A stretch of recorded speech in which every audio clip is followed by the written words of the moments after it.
What is up, everybody? It's Grace Curtis here. Welcome to 9.3 changes in the economy. So let's get right to it. So let's get rocking and rolling. So here's the deal with the changes in the economy. We have, as we talked about in the unit 9.1 and 9.2, we have this increased communication. We're shrinking the world, figuratively, of course, in terms of our new technology. And we have a couple changes that are going to take place. In the late 20th century, we have what is essentially this free market liberalization, which sounds really fancy, but if you remember, free market is laissez-faire, is hands-off, and liberalization just usually refers to increased freedom. So we're talking an increased economic freedom. So in the first half of the 20th century, really through the 50s and 60s, we have a lot of these governments with these command economies, these economies like Stalin and Mao and Hitler, where we're really seeing the government control the economic system and economic process. In the late 70s and 80s, we see a pushback against this. And we talked about with the end of the Cold War, Mikhail Gorbachev in the Soviet Union, where he allowed this perestroika and glasnost, more economic freedom, more political freedom. You can own your own business. You can buy what you want.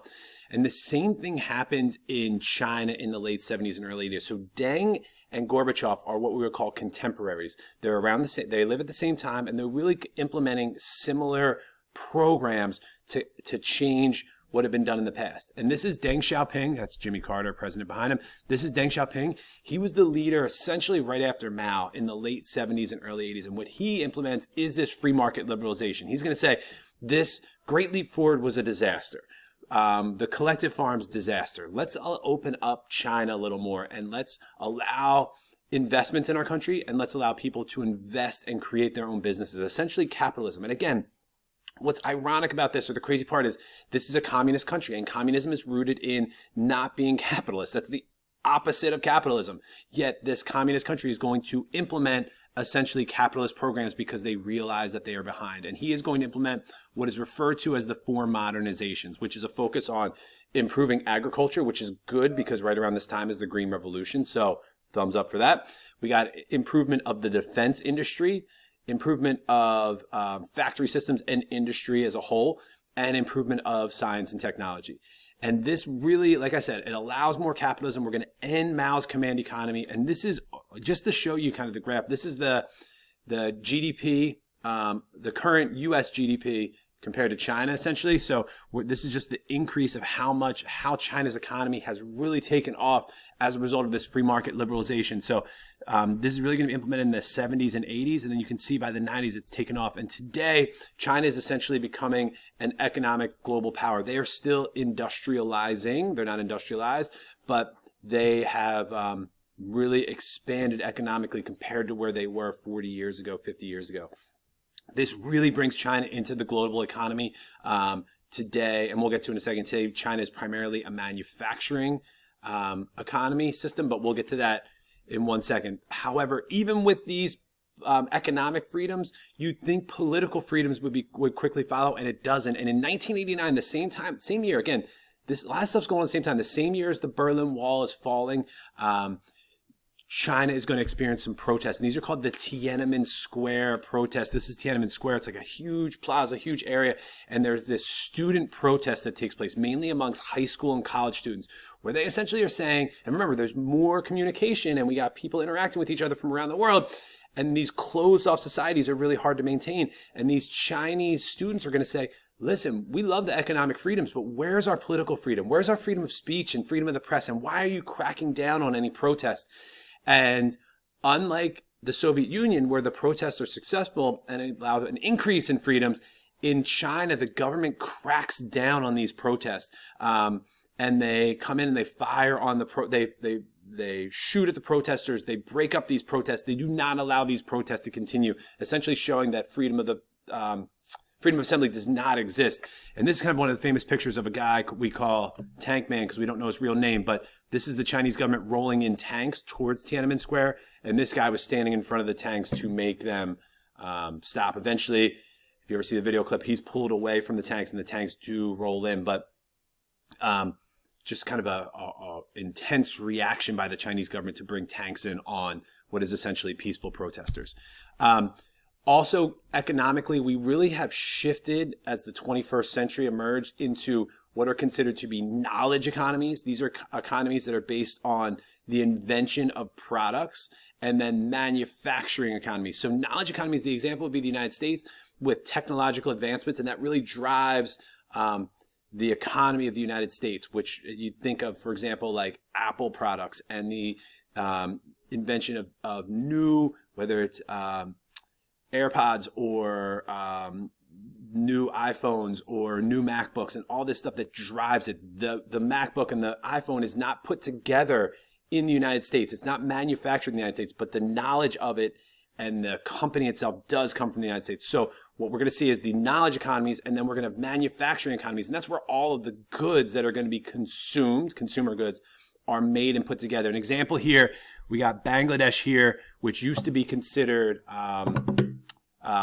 East Pakistan, which is located right here. And that's going to be an example of a place where a lot of textiles are made. So if you take a second, and you can feel free to look at this right now. If you look at your shirt or your pants, or if you're doing this at home, check out your shoes, whatever, and look at where it's made. And you're going to find that it's probably made in either Southeast Asia or South Asia, most of our clothing. Also, like a lot of computer stuff is put together in China with the free market liberalization. A lot of American and European businesses moved to China to have the manufacturing operations there, so it's all put together.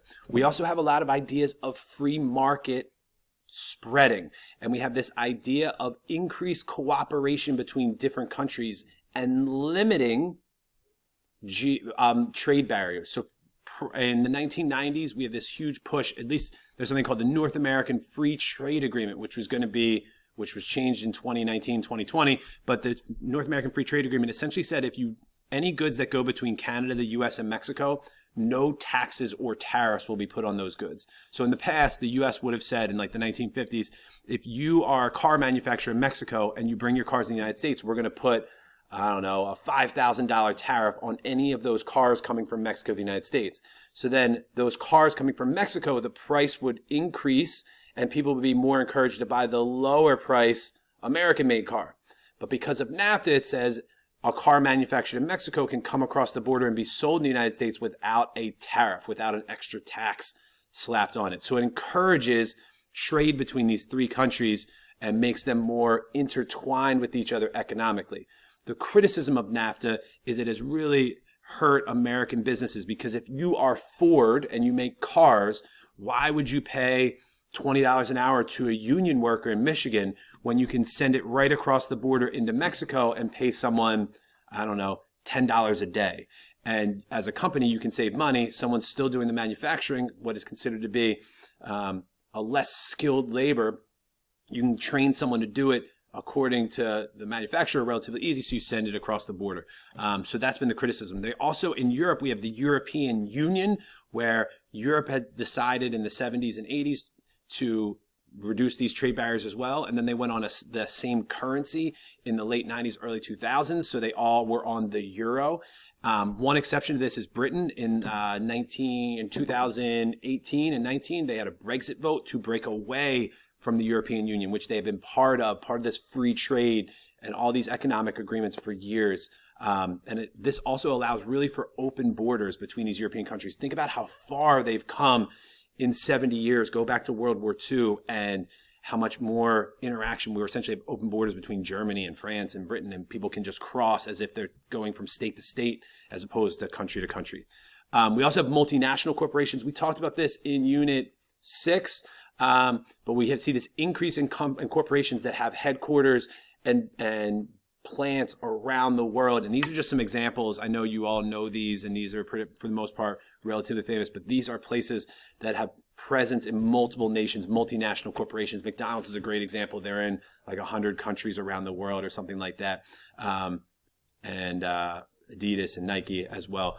So last is there is some protest against this globalization. The idea is that some people protest globalization, saying that really who this is hurting is developing countries, or what we would call, used to be called third world countries, or countries that are not industrialized. That a lot of the difficult pollution-filled jobs are going to these countries, and they're paying their workers little, they're polluting the environment, and then industrialized countries benefit from cheap products as a result of this. And there are some organizations that are really focused on improving the lives of workers and the conditions of those workers. And one is called, this is the World Fair Trade Organization. They, for example, will produce coffee, and the coffee that they buy from growers, they make sure those growers in other countries are paid a fair wage, that they are using economic or environmentally sustainable ideas. And then on that coffee pack that you get, it will be stamped with fair trade. So you know, unlike maybe Maxwell House or Folgers or Dunkin' Donuts, you will know that the person who picked those beans, who grew those beans, is paid a fair wage. And that's a way of almost, I wouldn't call it a protest, but it's a way of using your economic power to show that you disapprove of how this globalization has worked. So, and encouraging fair working conditions and fair wages. Let's listen to the outro. As always, if you have any questions, write it down and let Mr. Rapertus know.